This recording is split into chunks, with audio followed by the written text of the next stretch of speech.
नमस्कार, capital TV का खास शो राहुल का अग्निपथ देख रहे हैं आप। मैं हूं आपके साथ पूजा। राहुल गांधी नेता प्रतिपक्ष बनने के बाद आज पहली बार अपने संसदीय क्षेत्र रायबरेली पहुंचे, जहां उन्होंने सबसे पहले चुरवा हनुमान मंदिर में पूजा पाठ किया और बजरंग बली से आशीर्वाद लिया, हनुमान जी की आरती की और टीका भी लगाया। इसी के साथ राहुल गांधी ने अधिवक्ता, व्यापारी और डॉक्टरों के डेलीगेशन से भी मुलाकात की है। साथ ही राहुल गांधी शहीद कैप्टन अंशुमन सिंह के परिजनों और कांग्रेस के कार्यकर्ताओं से भी मिले हैं। पर रायबरेली में राहुल गांधी का जमकर विरोध हुआ है।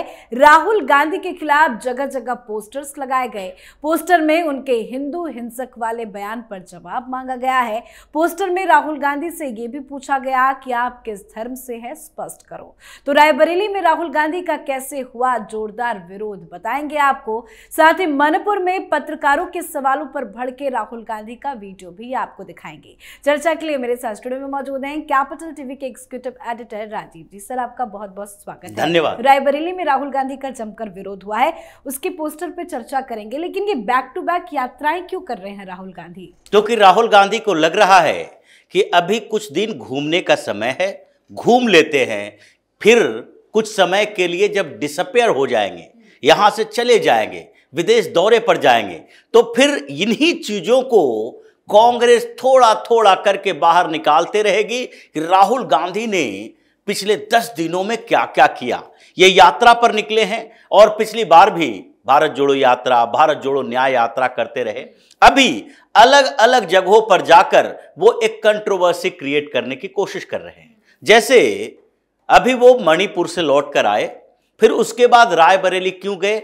क्योंकि पिछली बार वो अमेठी से चुनाव हारे थे और अमेठी के लोगों ने बार बार यही सवाल उठाया था कि ये गांधी नेहरू परिवार के साथ ये इमोशनल फूल वाला मुद्दा अब नहीं चलेगा, इन लोगों को भी क्षेत्र में आना पड़ेगा, नहीं आएंगे तो फिर इनके कैरियर पर ब्रेक लगाओ।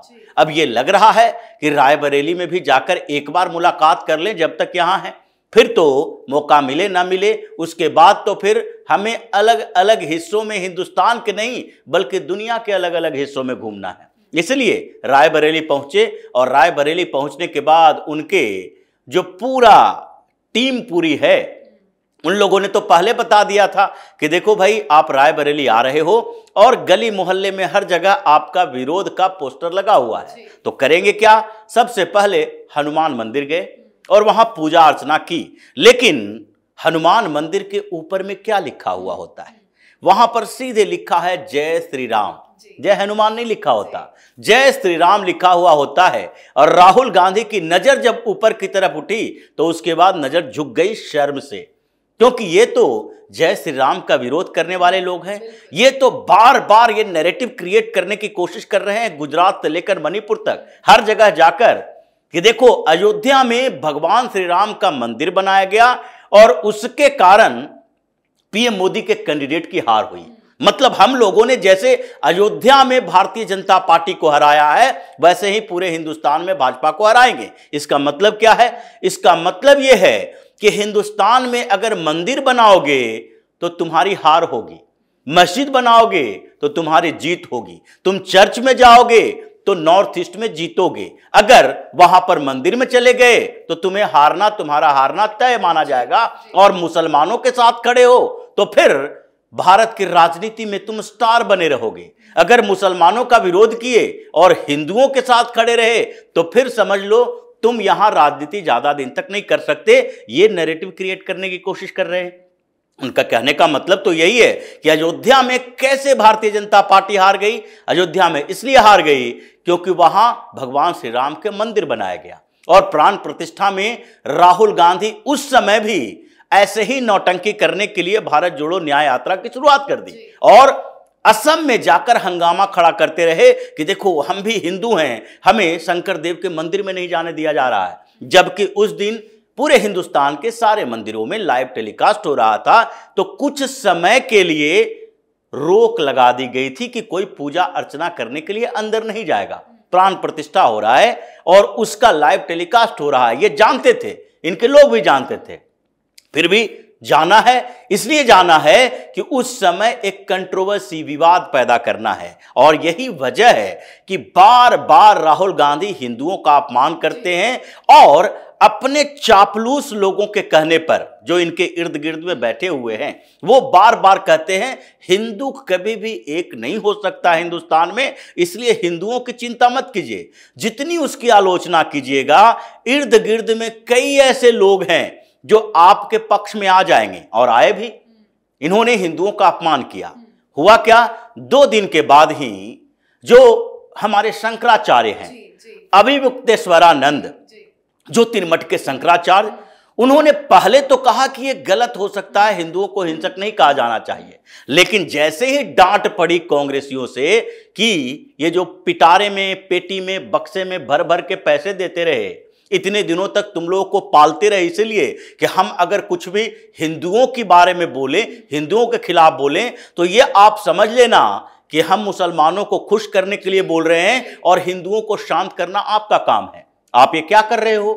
तो उन्होंने दूसरे दिन ही अपने बयान से यू टर्न ले लिया, और यू टर्न लेने के बाद क्या किया, उन्होंने कह दिया कि ये तो राहुल गांधी ने कहा ही नहीं है कि हिंदू हिंसक होते हैं, इसको ज्यादा बढ़ा चढ़ाकर पेश किया जा रहा है, इसमें हिंदुओं के हिंसक होने की बात नहीं कही गई है। ये वही शंकराचार्य हैं जिन्होंने प्राण प्रतिष्ठा के समय सवाल उठाया था कि वहां आधे अधूरे मंदिर में प्राण प्रतिष्ठा भगवान की नहीं हो सकती। लेकिन ये शंकराचार्यों ने ये नहीं कहा कि हिंदुस्तान के अलग अलग कोने में लाखों ऐसे मंदिर हैं जो बनते रहते हैं और बनने के समय में वहां पर प्राण प्रतिष्ठा की जाती है, फिर धीरे धीरे उसका निर्माण कार्य पूरा होता है और बाद में फिर से पूजा अर्चना की जाती है। तो ये शंकराचार्य राहुल गांधी के सामने आ गए, डील दोनों की पक्की थी और इनके समर्थन में आए। लेकिन शंकराचार्य ही हिंदुस्तान के सनातन संस्कृति के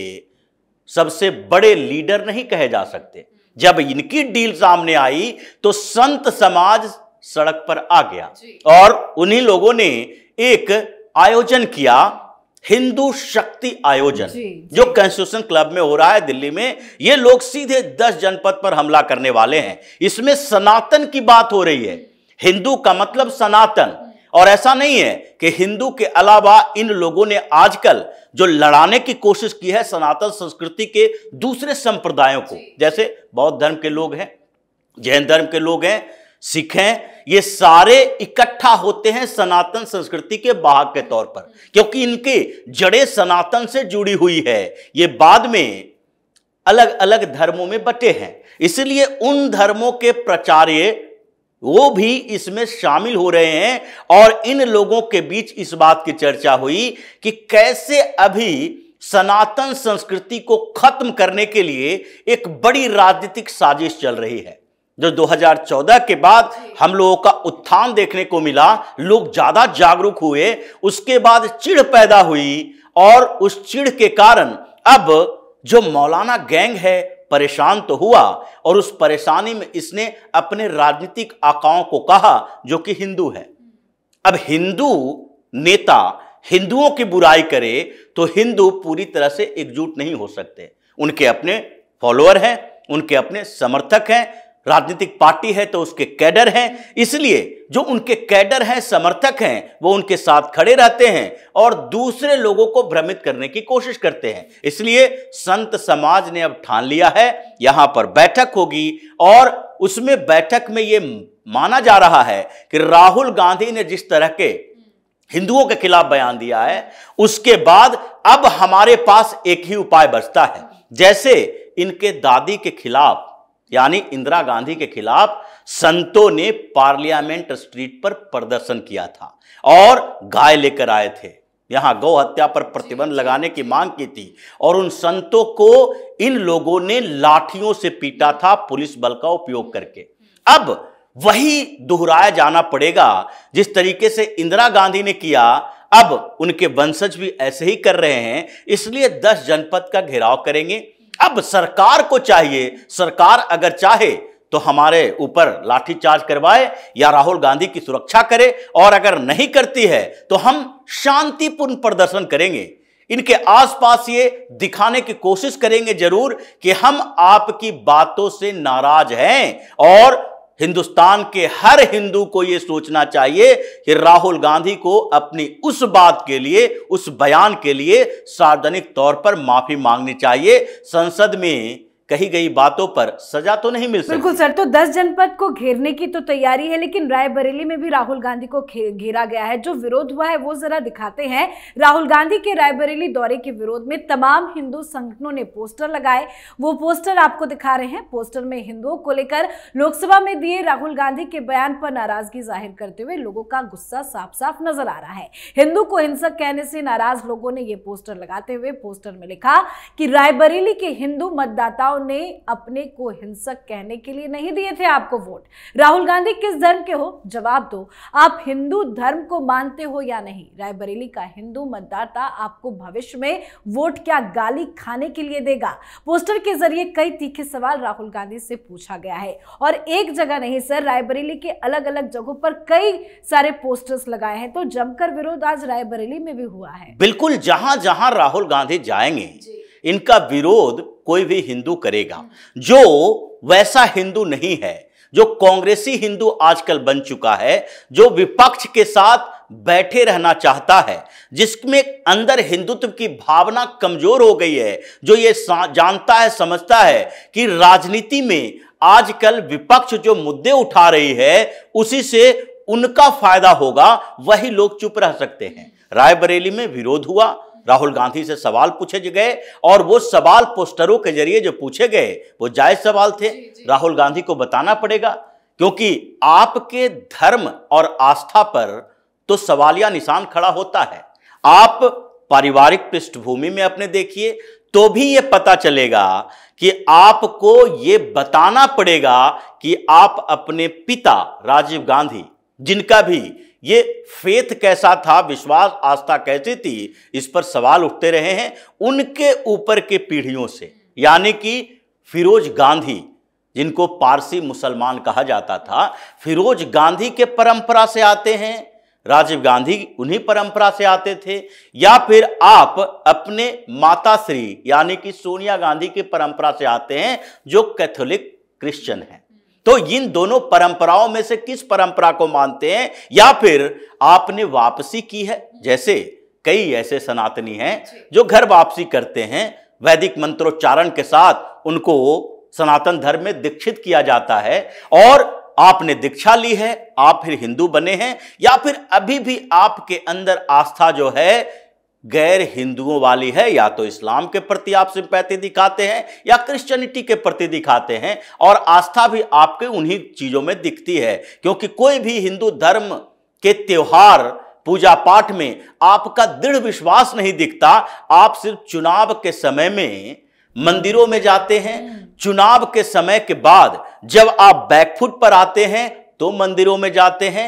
न तो कभी नवरात्र, न होली, न दिवाली, न दशहरा, इन मौकों पर आपके घर से कुछ ऐसी चीजें दिखाई नहीं पड़ती जो प्रदर्शित करे कि नहीं नहीं यहां पर हिंदू धर्म के त्योहार मनाए जा रहे हैं। आप हिंदू देवी देवताओं का अपमान करते हैं, इनडायरेक्टली आप प्राण प्रतिष्ठा का विरोध किया।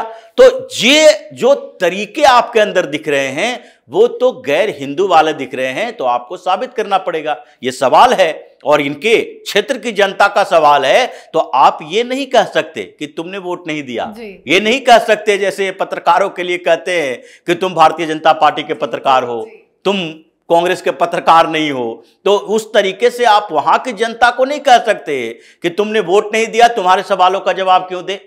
इसलिए ये सवालों का जवाब राहुल गांधी दे, चीख चीख के चिल्लाकर कहें कि हम हिंदू हैं, और उसका प्रमाण हम देंगे इस बात से कि आज के बाद हम हिंदू धर्म, सनातन धर्म का विरोध नहीं करेंगे, अपमान नहीं करेंगे। बिल्कुल, लेकिन आपने पत्रकारों का जिक्र किया तो मणिपुर में वो पत्रकारों पर कैसे भड़के हैं वो वीडियो दिखा देते हैं। जरा आप वो वीडियो भी देख लीजिए कि कैसे कांग्रेस के युवराज राहुल गांधी भड़क उठे हैं। दरअसल कल राहुल गांधी ने मणिपुर का दौरा किया था। यहाँ लोगों से मिलने के बाद राहुल गांधी ने एक प्रेस कॉन्फ्रेंस किया, लेकिन जब प्रेस कॉन्फ्रेंस में राहुल गांधी के संबोधन के बाद पत्रकारों ने उनसे सवाल पूछा तो वो काफी ज्यादा भड़क गए। उन्होंने पत्रकारों के सवालों के जवाब नहीं दिए, मन लायक लायक सवाल ना पूछे जाने पर राहुल गांधी ने कहा कि मैं जो कह रहा हूं उसका सम्मान करें, मैं यहां एक साफ संदेश देने आया हूं, मैं ऐसे सवालों का जवाब देने में दिलचस्पी नहीं रखता जो मुद्दे को भटकाने के लिए बनाए गए हैं, मैंने अपना बयान दे दिया है।